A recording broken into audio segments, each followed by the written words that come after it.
आपसे आगाज करते हैं कि हर हफ्ते हम आपसे अपडेट्स लेते हैं कि ईरान के अंदर क्या सूरत हाल है।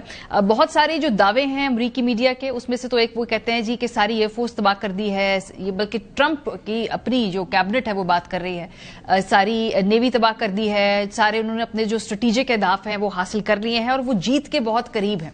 इसके अलावा खामनाई जो साबिक खामनाई साहब थे, उनके जो बेटे और मौजूदा खामनाई की सेहत के हवाले से भी उनके कुछ क्लेम्स हैं। इन बातों में कितनी हकीकत है? Miss Maria, thank you so much for having me. देखें, एब्सोल्युटली वो कह रहे हैं कि एयरफोर्स खत्म हो गई है एंड नेवी भी खत्म हो गई है, बट हम लोगों को जो रियलिटीज ऑन ग्राउंड नजर आ रही है वो ये नजर आ रही है कि यहाँ से मिसाइल्स भी फायर, और आप खुद भी 43 वेव्स 44 वेव्स देख चुकी हैं अभी तक। और नेवी की अगर बात करें तो बावजूद उनके क्लेम्स के स्ट्रेट ऑफ हॉर्मुज से अभी भी बकौल ईरान के एक तेल का कतरा भी ईरान ने जाने नहीं दिया है किसी को without permission. So I think realities on ground different है, और इनकी जितना भी आई थिंक अभी जो पोस्चरिंग है, आई थिंक इस वजह से क्योंकि they are looking for an exit and they are trying to find an exit. अभी भी इन्होंने, मैं रैली में गया हुआ था तो वहां पे जो कुछ की रैली होती है पैलेस्टाइन के लिए होती है, तो वहां पे उसके बराबर में बिल्कुल रैली के जो है उन्होंने धमाका किया और लोगों को डराने की कोशिश की। तो अब नौबत इस बात पे आ गई है कि मैस डीमोरलाइजेशन करने की कोशिश की जा रही है, एग्जॉस्टन करने की कोशिश की जा रही है। बट आई थिंक लोगों का रिजॉल्व यहाँ पे इस तरीके का है कि यहाँ के लोग एटलीस्ट फील कर रहे हैं कि वो जीत रहे हैं इस जंग को। अच्छा, वहां पर वैसे सूरत हाल क्या है? वाटर सप्लाई के हवाले से हमने कुछ फुटेजेस देखी, फिर इसके अलावा पावर जो सिचुएशन है वहां पर, एनर्जी सिचुएशन है, दुकानों के अंदर क्या राशन है, क्या कोई पैनिक सिचुएशन है, इस हवाले से बताइए। मिस मारिया, बिल्कुल absolutely I think everything is normal in the sense के कोई किसी जगह पे रश नहीं है, पेट्रोल स्टेशन पे भी लाइनें नहीं है। दूध, अंडे जो अशिया हैं, बेसिक नेसेसिटीज हैं, वो पूरी आई थिंक ओवर सप्लाई में है। बार बार मैंने उसको दिखाया भी है वीडियोस में, और आप जो CNN का जो फ्रेड है यहाँ से रिपोर्ट कर रहा है उसको भी वो भी यही चीज बता रहा है। और आई थिंक किसी भी तरीके का जाहिर है हालात बिल्कुल नॉर्मल तो नहीं है क्योंकि जंग है, but I think relatively normal है, और किसी भी तरीके का आई थिंक यहाँ पे पैनिक या स्टॉक पाइलिंग या रैशनिंग नहीं है। पानी की जहां तक बात हुई तो डीसैलिनेशन प्लांट जो इफेक्ट हुआ था कश्मीर के अंदर, बिल्कुल 30 गांव हैं जिनके अंदर पानी की वाटर सप्लाई अफेक्ट हुई है। लेकिन आई थिंक उसको भी अब कहा जा रहा है कि किसी हद तक पानी डाइवर्ट करके दूसरे चैनल से वहां तक पहुंचाया जा रहा है। तो किसी भी चीज की जो है वो किल्लत नजर नहीं आ रही।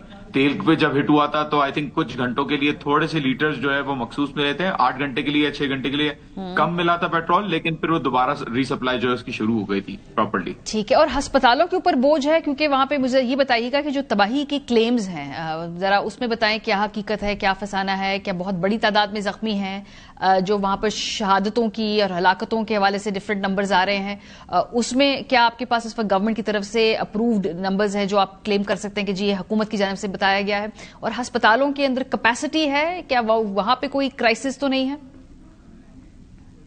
देखें, कुछ नंबर्स तो ऐसे हैं जो गवर्नमेंट ने ऑब्वियसली एक्सेप्ट किए हैं। फॉर एग्जांपल अगर हम रेड क्रिसेंट सोसाइटी के नंबर्स देखें जो आए थे, वो उसमें हमने देखा कि 22,000 से ज्यादा टोटल जो सिविलियन इंफ्रास्ट्रक्चर है उसको नुकसान पहुंचा है, जिसके अंदर 17,000 से ज्यादा रेजिडेंशियल यूनिट्स भी शामिल हैं, और उसी के अंदर मुख्तलिफ हॉस्पिटल्स और दूसरी चीजें, स्टेडियम्स फॉर एग्जांपल, या दूसरी चीजें भी आती हैं। और अभी हम लोग को ये मतलब इतना फील, जाहिर है एक डैमेज तो हुआ है, लेकिन इतना इसके ऊपर फील नहीं हो रहा क्योंकि Iran however is a big country, 1.6 million square kilometres का ये मुल्क है। तो जाहिर है दूसरे इलाकों में जो है हर इलाके में अपनी एक सिचुएशन है, और ओवरऑल अगर आप तो देखें तो 2100 से जायद अफराद जो हैं वो शहीद हो चुके हैं इस जंग के अंदर बकौल मेरी मालूमात के, लेकिन ऑफिशियल नंबर के आपको मिल जाएंगे।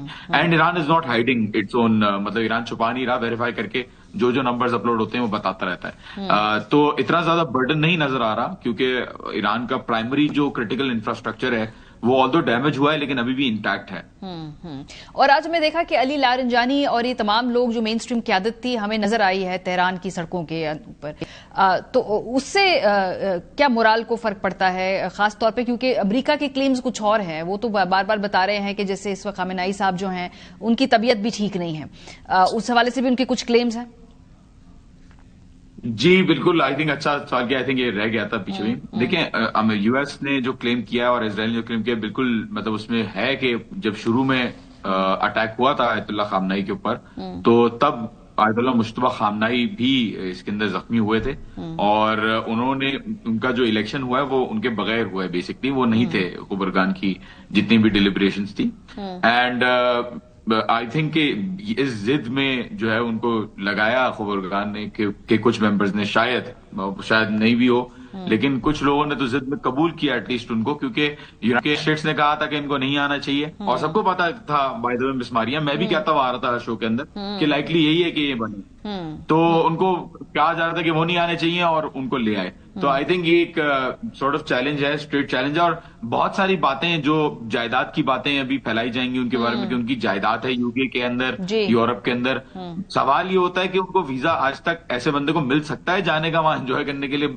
मतलब अजीब से जो क्लेम्स है वो दिए जाते हैं। तो आई डोंट थिंक इसके अंदर कोई सच्चाई है। But yes, he was injured in the first, but I think वो अब बेहतर पोजीशन में है इस वक्त।